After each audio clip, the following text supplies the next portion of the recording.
करायचा ह्याची जेव्हा काही तेव्हा हे लागले शोध लागलेला नव्हता. मग अशा वेळेला काय केलं गेलं तर घर्षण होऊन झाडांमध्ये जंगलांमध्ये झाडांचा वणवा पेटायचा, झाडं एकमेकांवरती घासून वणवा पेटायचा आणि मग त्या वणव्यामधून एक एक लाकूड ते घरी घेऊन यायचे अश्मयुगातले लोक आणि ते जपून ठेवायचे. आणि तो अग्नी प्रज्वलित करण्यासाठी सकाळी उठल्या उठल्या पहिले त्या ह्याच्यावरती, तेव्हा काही तेलाचा शोध लागलेला नव्हता, चरबी वितळवली जायची आणि त्याचं जे काही तेल निघायचं ते त्या लाकडावरती, जे पेट्ट लाकूड असतं त्याच्यावर घातलं जायचं. का तर सकाळी उठल्यावरती काहीतरी भाजून खायचं असायचं आणि संध्याकाळी दिवे लागायच्या वेळेला पुन्हा दिवा लावला जावा म्हणून ते पुन्हा लाकूड त्याच्यावरती काहीतरी चरबीयुक्त तेल टाकून प्रज्वलित केलं जायचं. म्हणजे हे आत्ताच नाहीये, हे जुन्या काळापासून सुरू असलेली परंपरा आहे आपली की सकाळी दिवा लावायचा आणि संध्याकाळी सुद्धा दिवा लावायचा. आता एक विद्यार्थ्यांना, आता आपले भाऊ म्हणाले की मी काही तुम्हाला उपदेश करणार नाही, मी तुम्हाला एक गोष्ट सांगणार आहे. कशासाठी तर पुढे जाऊन तुम्हालाही ह्या गोष्टीतून काहीतरी प्रोत्साहन मिळावं आणि तुम्ही सुद्धा तुमच्या आयुष्यात काहीतरी छान करावं. तर मला वाटतं आपल्याकडे प्रताप दिघावकर होते ना, कोण होते, SP. आपल्याकडे एक SP होते प्रताप दिघावकर नावाचे. आता ते पोलीस महासंचालक या पदावर कार्यरत आहेत. तर त्यांची एक गोष्ट सांगणार आहे तुम्हाला. नाशिक जिल्ह्यातल्या एका छोट्याशा गावामध्ये इयत्ता दुसरीमध्ये हे शिकत असताना शिक्षकांनी प्रश्न विचारला. आम्हाला शिक्षकांना सवय असते, काय रे मोठं झाल्यावर तुम्ही कोण होणार हे आम्ही विचारत असतो. का तर त्या मुलाचा कल कुठे आहे हे बघण्यासाठी. ते शिक्षकांनी सहज विचारलं, काय रे मोठे झाल्यावर तुम्ही कोण होणार. हे प्रताप दिघावकर दुसरीत होते. ते म्हणाले, मी सरकार होणार. तेव्हा कसं पहिली ते चौथीचे विद्यार्थी एकाच वर्गात बसायचे. सगळे विद्यार्थी हसायला लागले, अरे ह्याला काय कळतंय की नाही, सरकार काय एकटं माणूस असतं का. पण ते दुसरीतले होते, त्यांना काही कळत नव्हतं. त्यांना काय वाटलं सरकार व्हावं. तर एकदा आईसोबत ते शेतात गेले होते आणि तेव्हा एक SD रस्त्याने चालली होती. त्यांनी आईला विचारलं, आई ही SD कोणाच्या मालकीची आहे. आई म्हणाली, सरकारच्या. थोड्या दिवसांनी आईसोबत बाजारात जाताना आकाशामध्ये एक विमान त्यांना दिसलं. त्यांनी आईला विचारलं, आई हे विमान कोणाच्या मालकीचं आहे. आई म्हणाली, सरकारच्या. ते म्हणाले, सरकारकडे जर एवढं असेल तर मी पण मोठा झाल्यावर सरकारच होईल. लहान वय होतं, कळत काहीच नव्हतं. पण त्यांना खूप तेव्हा इन्सल्टिंग वाटलं. सगळी मुलं आपल्यावर हसली आणि ही गोष्ट कुठेतरी त्या दुसरीतल्या लहान मुलाच्या मनामध्ये कुठल्या तरी कोपऱ्यामध्ये बसली. त्यांनी हळूहळू अभ्यासाचा वेग वाढवला. 4थी, 7वी, 10वी ह्या सगळ्या ह्याच्यामध्ये खूप चांगल्या मार्कांनी ते पास झाले. 11वी 12वी सायन्स निवडलं. त्यांच्या गावी सायन्सचं कॉलेज नव्हतं, 23 किलोमीटर दूर जावं लागायचं. शेतकरी कुटुंब होतं. आई वडिलांनी 3.5 पोती त्यांना गहू दिला आणि सांगितलं की ह्याच्यातून तू तुझं काय असेल ते फी वगैरे बघ. आणि त्यांनी 11वी 12वी केली. 12वीला त्यांना 85% मार्क्स पडले. आता त्यांना वेध लागले की आपण डॉक्टर व्हावं आणि पुण्यामध्ये 1 ते 1.5 मार्कासाठी टक्क्यांसाठी त्यांचा मेडिकलचा जो प्रवेश होता तो त्यांचा हुकला. वडिलांनी सांगितलं, आता काय तुझ्याच्याने होणार नाही, तू आपलं शेतात काम कर. आणि त्यांनी आई वडिलांसोबत शेतात काम करायला सुरुवात केली. एक दिवस शेतात काम करत असताना वडिलांसोबत त्यांचं कशावरून तरी भांडण झालं आणि मग त्यांनी आईला सांगितलं की मी आता ह्या क्षणाला घर सोडतोय. आईला खूप वाईट वाटलं, नवऱ्याची बाजू घेऊ का मुलाची बाजू घेऊ. मुलगा पण मोठा झाला होता, त्याला तरी काय सांगणार, कसं सांगणार. शेवटी आईने तिच्याकडे असणारे इकडचे तिकडचे डब्यामध्ये ठेवलेले सगळे पैसे गोळा करून 350 रुपये त्यांच्या हातावर ठेवले आणि म्हणाली, आता मी तर तुला काय सांगू. ठीक आहे जा म्हणाली, बघ तुझं आयुष्य तू घडव. आणि ते घराबाहेर पडले. घराबाहेर पडल्यानंतर तालुक्याचं ठिकाण गाठलं आणि त्यांनी जे मुक्त विद्यापीठ असतं की जिथे कॉलेजमध्ये जावं लागत नाही, अशा मुक्त विद्यापीठांमधून त्यांनी परीक्षा दिली. ते ग्रॅज्युएट झाले. हे करत असतानाच त्यांनी IPSचा अभ्यास केला. IPSची परीक्षा चांगल्या गुणांनी पास झाले आणि ते IPS झाले. IPS झाल्यानंतर एक 3-4 वर्षांनी त्यांना अमेरिकेमध्ये ट्रेनिंगसाठी बोलवलं. त्यांना ट्रेनिंग देणार होते. आईला प्रश्न पडला, हा माझा खेडेगावातला मुलगा काय इंग्लिश बोलणार, ते इंग्लिश लोकांमध्ये कसा जाणार. आईला इतकं टेन्शन होतं. त्याने आईला सांगितलं, तू पण माझ्यासोबत अमेरिकेला चल. आणि ते आईला घेऊन गेले.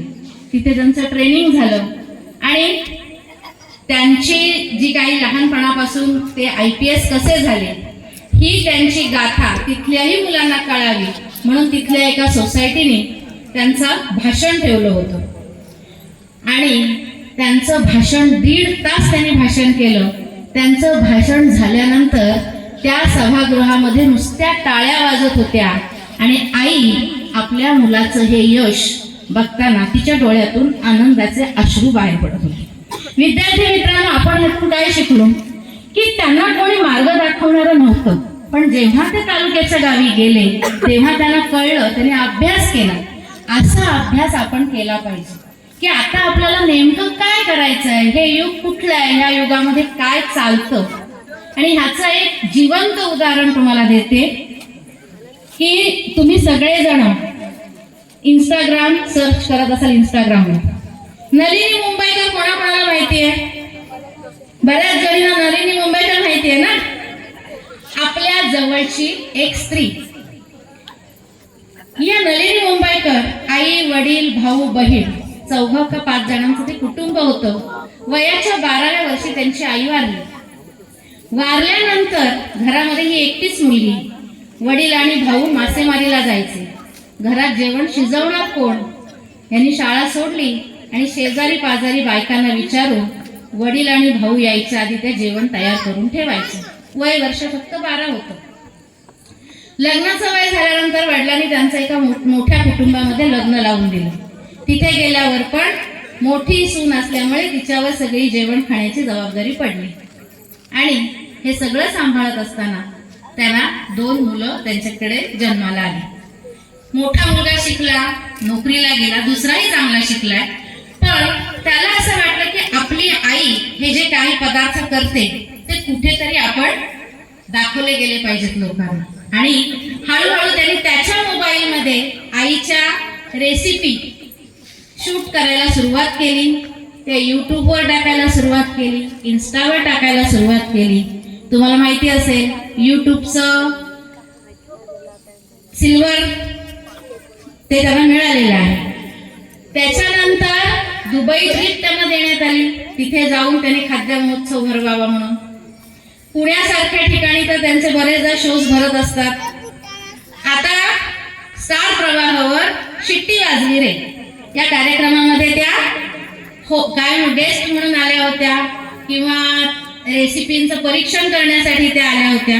आपल्यातलीच एक स्त्री आहे, पण ती तिच्याकडे जी स्वयंपाक करण्याची जी काही पद्धत होती ती आपल्यासारखीच आहे, काहीही वेगळी नाही.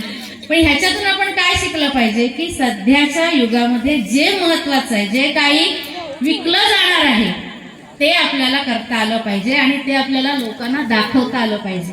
तुमच्याकडे सुद्धा कितीतरी प्रकारचं टॅलेंट असतं.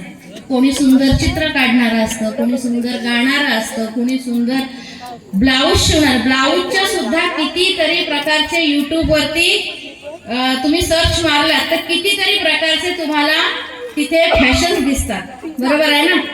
तर मला असं वाटतं की आपण हे शिकलं पाहिजे. ह्या युगामध्ये आपल्याकडे जे आहे ते आपण जगाला दाखवून आपण त्याच्यातून स्वावलंबी झालं पाहिजे. आणि विद्यार्थी मित्रमैत्रिणींना माझं हेच सांगणं असेल की चांगलं शिका. शिकताना आपल्या अंगातल्या कलागुणांमध्ये आपल्याला काय आवडतं, त्याच्यामध्ये आपण आणखीन काय करू शकतो हे सगळं तुम्ही आत्मसात करा. ह्याच्यासाठी तुमच्याकडे मोबाईल आहे. मी मागेही सांगितलं होतं की मोबाईल हे दुधारी शस्त्र आहे. तुम्ही जसा वापर कराल तसं. तुम्ही जर ठरवलं की मी ह्याच्यावरती फक्त पिक्चर आणि हे असं काहीतरी बघीन तर तुमचं आयुष्य आता खूप छान वाटेल तुम्हाला, पण पुढे जाऊन तुम्ही काही करू शकणार नाही. पण आता जर तुम्ही यूट्यूब मधून किंवा इन्स्टामधून काहीतरी तुम्हाला पोषक, तुमच्या कलेला तुमच्या ज्ञानाला पोषक असं शिकलात तर तुम्ही पुढे खूप मोठी तुमची उडी असेल आणि खूप काही तुम्ही करू शकाल, कारण तुमच्या सगळ्यांकडे ते खचून धरलेलं आहे. आपल्याला माहित नसतं आपल्याला कशात आवड आहे, आपण कशात पुढे जाऊ शकतो. पण हे तुम्ही आता लक्षात घ्या आणि हे तुम्ही शिका. म्हणजे तुम्हाला कळकळीची विनंती राहील की आपण शिकलं पाहिजे, टिकलं पाहिजे आणि पुढं गेलं पाहिजे. उद्या मदर्स डे आहे, तर सगळ्या मातांना माझ्याकडून खूप खूप शुभेच्छा. अमेरिकेमधली आयना जार्विस हिने तिच्या आईच्या स्मरणार्थ मदर्स डे ची सुरुवात केलेली आहे. आणि मी तुम्हाला नेहमी सांगते की मदर्स डेला पाश्चात्य संस्कृतीमध्ये आईला पुष्पगुच्छ दे, भेट दे, ग्रीटिंग दे असं चालू असतं. आपल्या आईला आपण नमस्कार करूया, तिचा शुभाशीर्वाद घेऊया आणि आपण वाकल्यानंतर ती जो आपल्याला आशीर्वाद देणार आहे तो आपल्या भावी आयुष्यासाठी नक्कीच प्रेरणादायी असणार आहे. कारण आईचा आशीर्वाद, वडिलांचा आशीर्वाद हा नेहमीच आपल्याला प्रेरणा देणारा असतो, पुढे नेणारा असतो. आणि विद्यार्थी मित्रमैत्रिणींना नेहमी सांगेन की पाश्चात्य संस्कृतीमध्ये मदर्स डेला हे सगळं केलं जातं, पण आमच्याकडचा मदर्स डे म्हणजे पिठोरी अमावस्या. पिठोरी अमावस्येचा मदर्स डे बघा, प्रत्येक आई आपल्या मुलासाठी पिठोरीचा उपवास करते, पण आपण कधीच आपल्या आईला त्याच्याबद्दल आपण तिला सांगत नाही की तू आमच्यासाठी एवढं करतेस. आणि हे आपण कुठेतरी आईला सांगितलं पाहिजे, वडिलांना सांगितलं पाहिजे की तुम्ही आमच्यासाठी इतकं करताय आणि याची आम्हाला जाणीव आहे. हे एकदा सांगून तर बघा, बघा तुमच्या आई वडिलांना किती आनंद होईल. आणि त्यांना आनंद देण्यासाठी तुम्ही तुमचं आयुष्य छान बनवलं की फादर्स डे, मदर्स डे हे सत्कारणी लागतील. एवढं बोलते आणि माझं 2 शब्द पूर्ण करते. नमस्कार.